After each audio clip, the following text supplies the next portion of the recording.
standard supramolar orthosis, but when I was trying to work with my son, I had him in the UCDL, which was a more rigid device. Yes. And while he looked great in standing, he couldn't walk or run very well at all in them. And I knew that because kids just are kind of clumsy in braces, and that's just the way it is. So what we came up with is the SureStep SMO. And it's made out of a very, very thin, flexible plastic. It's about 1.25 millimeters thick. And this has become the basis for an entire line of products that we've developed. And as the product line keeps getting bigger, the company gets bigger. I'm biased towards our bionic line. So the Propria Foot, the Power Knee, the Rio Knee, those three products, just innovative, bring function, safety, stability to patients. The iconic one is the TrueStep one. Like you said, you learned about that in school. That's that's what people know. But now, the newest player elbow, I think this is sort of where this company's going. Yeah, I would probably say the foot that I personally love, as well as the foot that I am also aware of as well. Yes. The All-Pro foot is really what we're known for in the prosthetic world. So if we think of all those sports that are not just running, right? You think of softball, you think of paddleboarding, you think of surfing, you think of all those sports that do require an actual foot with a foot pedal. There are quite a lot, and this foot caters to a lot of those sports. I'd say the Lynx. I think the Lynx is the one that's revolutionary in terms of the fact that it has the microprocessor technology that's based at the foot and actually serving as the governor to the system would be beneficial for patients. So I think that's the one thing that I'm the most proud of presenting on. I think for a transtibial amputee, so anybody below the knee, the Echelon is our hydraulic ankle. We were the first to market that product to the patient population, basically, and we designed that product, but that really revolutionized the prosthetic industry after the original carbon fiber flex foot came out. When we created the Echelon, it really kind of changed the game. I would pick our AFO line, so the toe-off line of products. So they go from pediatric, so little itty baby early intervention children, all the way through seniors and adulthood. We were the very first carbon composite AFO. And now there's others that have followed us down the path. But back in 1997, this was the first time that they took the technology for carbon composites and made a very much more dynamic AFO versus the stainless steel uprights or polypropylene plastic AFOs. I really like the ADEP series because I find it's very functional. It's low profile. It's kind of a no-fail technology. As a clinician, as an occupational therapist, and an educator, I love the VCVO simulators. And they can work with both voluntary closing terminal devices, but also with voluntary opening devices. So it offers a nice perspective because we can capture the person's enthusiasm to want to learn, and we can begin training them, and they'll carry over and transfer those skills to actual prosthesis use. I do most of the design myself, but some of the ideas have come to us where people have come to us with a rough design or concept. And so what we've done is I say, well, let's take a look at it. We'll see what we can do, see if we can really make this work and make it functional. And if we can do that, then we'll try to bring it to market. The original product that we developed was called a prehensile hand. It was made out of all stainless steel. So we evolved from this kind of a design. We call this the Grip 5. And the Grip 5 is just an evolution into another model. What we have is a control system for powered, myoelectrically controlled upper extremity prosthetics. And in the control system, the fun part is we don't make any of the hands, the motorized wrists, the elbows. Other great companies do that. We make a decoding brain, a microcontroller that takes information from the body of an amputee and decodes their natural intent. It's a really slick way to bring a lot of these neat devices that move into the modern control realm. It's all for the patient, and this is neat technology, but it increases function. So if somebody can use their prosthetic device better, in a more functional capacity, that's what we try to do. We utilize the Boa Dial, which you'll see on many different products around the world. It's on sporting goods, it's on helmets, it's on everything now. So we put it on sockets. So if you can see on the inside here, throughout the day when that patient is losing that volume, all they would have to do is just simply turn that dial and they will move the actual volume inside of that socket quite a bit. Right. These are all custom-made sockets. So this panel could be anywhere. This panel could be anywhere. They could be any size, any shape, because everybody is a different size and everybody is a different shape. Yeah. So adjustable sockets is where Click Medical got their start. Yeah, we're all about adjustability, putting it on prosthetics, orthotics, shoes. For me, this is the best. I've been an amputee for 25 years, and this has been the best knee I've ever walked on. Most natural gait, most stable knee, less energy expenditure. It is programmed with a battery, and so it's great because you can have them with a battery charger. So it's just a camera battery is all it is. And so you always have one on the charger and one on there. So some of the other ones you have to plug in like a cell phone. Well, if you forget to charge it, guess what? You have to wait and let it sit there plugged in charging. Yeah. You go out of town, you get a bunch of batteries, you load them up, you're good for days and days and days, you know? The other great thing about this one is it's water submersible. Yes. So I go down water slides, I do stand-up paddle boarding, I do all sorts of stuff with it. And you know, so that's the other thing is you need to really consider, you know, what is it your patient likes to do, and explain to them what each of the products' pros and cons are. Yes. And make sure that any of those limitations that they've had before that you can give back to them makes a huge difference. Core business is liners. So we're making the gel liners. We'll definitely go with the latest one, the Eco liner.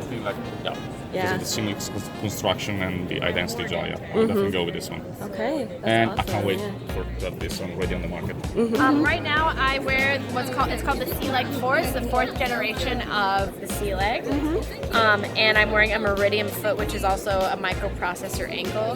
So I'm like very much bionic woman right now. So the microprocessor basically has different sensors, so it knows where it is in space, it knows directionally where it's going, and it knows how much weight you're putting through the device. So talking about like going down ramps, going downstairs, it basically can read the ground reaction forces, so it knows to give you more resistance, make the knee safer overall, same with the foot, safer overall, and keep you in a position that's comfortable for your body. My hand, if you hear me describe it, it sounds kind of like I'm describing a car. It's a V-Bionic V3 small size hand, which is manufactured by AOPA. On top of that, I also have a flexion wrist, and then I'm wearing a custom frame designed by Advanced Arm Dynamics, as well as a battery unit by Steeper. So it's a little modular, has all these different things I can put together and make the right design for me as a person with a limb difference.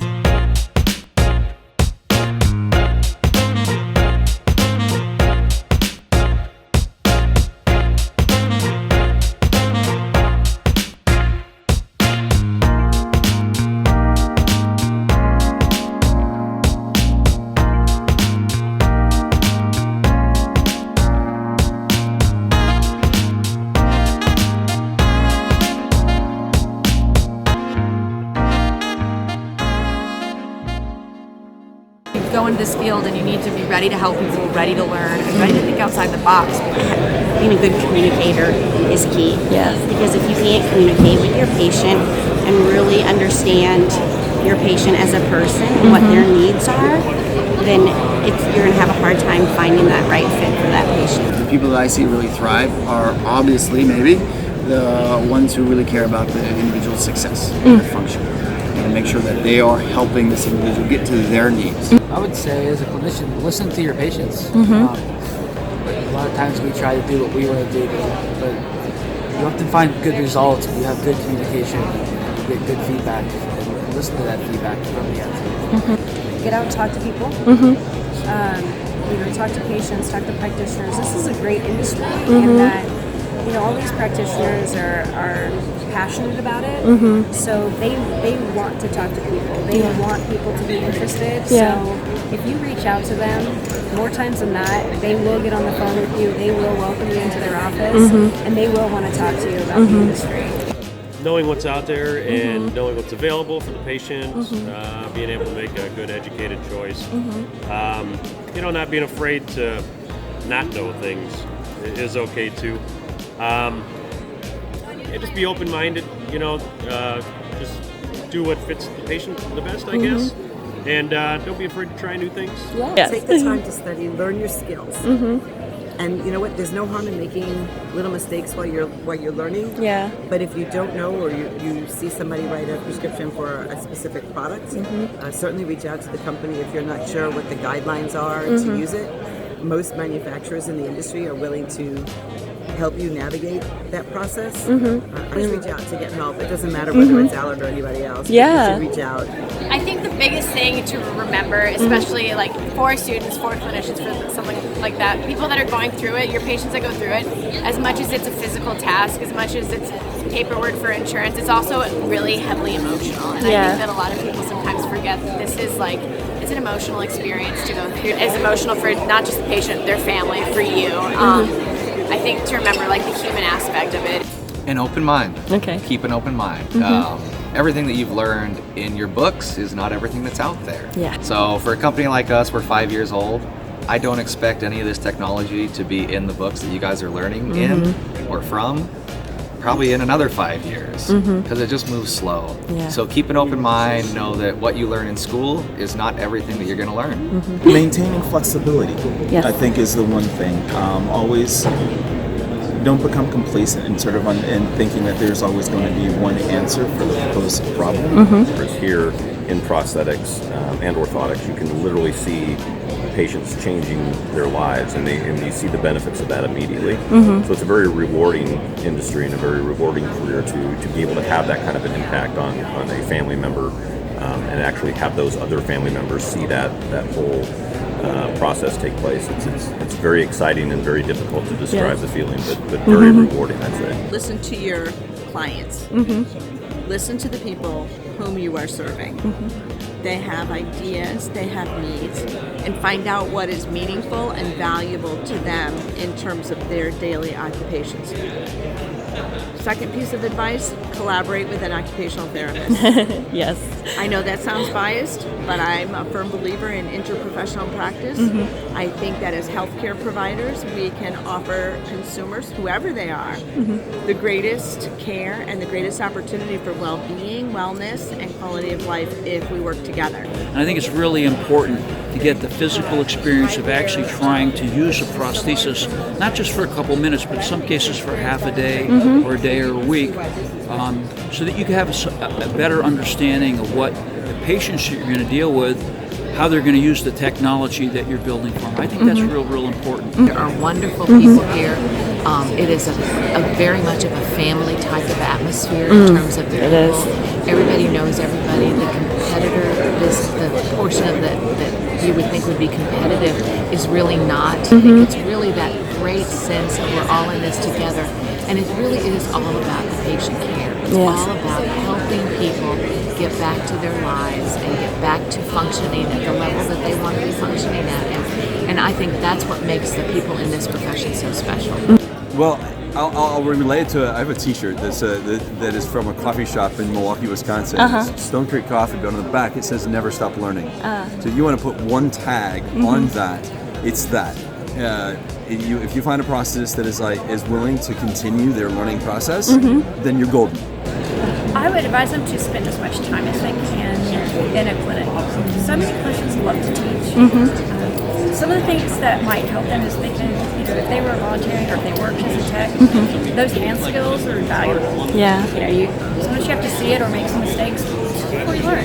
So the more time I think you can spend in the clinic, really the stronger you'll be when you get there. I've been really enjoying seeing prosthetists take, like social media is like a really good amplifier. Yeah. It doesn't really matter what you're on, but just having content out there. So I'd recommend to prosthetists to, get on social media, maybe follow a couple ambassadors, whether it's from USR or Ottawa or whoever, see what they're up to and get in contact with them. So, always looking at, remember, this is the person's entire life that's impacted by that, so definitely do that. And, listen to what they have to say and never kind of get pigeonholed into, I only use these products. Always look and see what is the latest and greatest out there and what's going to fit their lifestyle best. Find what you really love and go do what you love, because it would really be a terrible thing to go to work every day and not love what you do.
Prosthetic Club.